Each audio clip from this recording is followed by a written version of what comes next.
নমস্কার। আজকে আমরা ভারতবর্ষে যে গ্যাসের সমস্যায় ভুগছি সেটা শুধু গ্যাসের সমস্যায় সীমাবদ্ধ থাকবে বলে মনে হয় না। গোটা অর্থ ব্যবস্থাটাই সংকটের মুখে পড়েছে।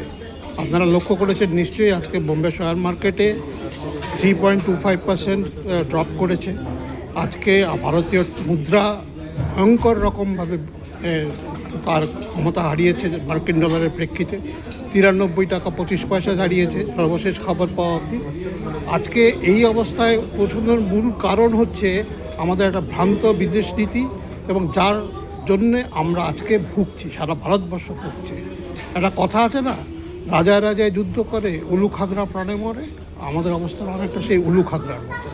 আমরা কোনো কারণ ছাড়াই হঠাৎ করে ইসরায়েল মার্কিনদের বন্ধু হতে গিয়ে, বিশেষ করে ইসরায়েলের সাথে গিয়ে হাত মিলাইয়ে একটা ভয়ঙ্কর রকম অবস্থায় পৌঁছেছে। এবং তার জন্য আরেকটা বড় সমস্যা তৈরি করেছে এইভাবে যে গত ফেব্রুয়ারি মাসে তিনটে ইরানের ট্যাঙ্কার আমরা ভারতবর্ষে বাজেয়াপ্ত করেছি, স্রেফ মার্কিন প্রভুদের খানিকটা তোষামত করার জন্যে। আজকে যার ফলে আমাদের 22টা অয়েল ট্যাঙ্কার হরমুজ প্রণালীতে আটকে পড়ে রয়েছে। ভারতবর্ষের গোটা এলপিজি আসে হরমুজ প্রণালী দিয়ে। আমাদের দেশের যা এলপিজির প্রয়োজন তার প্রায় 90% এলপিজি আমরা ইম্পোর্ট করি, এবং পুরোটাই আমরা হরমুজ প্রণালী দিয়ে করি। আজকে শুধু এলপিজিতে সীমাবদ্ধ থাকবে না, আজকে এরপরে সিএনজির সমস্যা হবে, এরপরে পেট্রোল প্রোডাক্টগুলো সমস্যা হবে।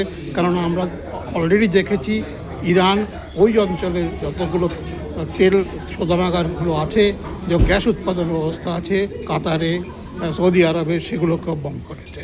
কারণ তাদের উপরে অন্যায়ভাবে তাদের উপরে আক্রমণ করে চালিয়েছে ইসরায়েল।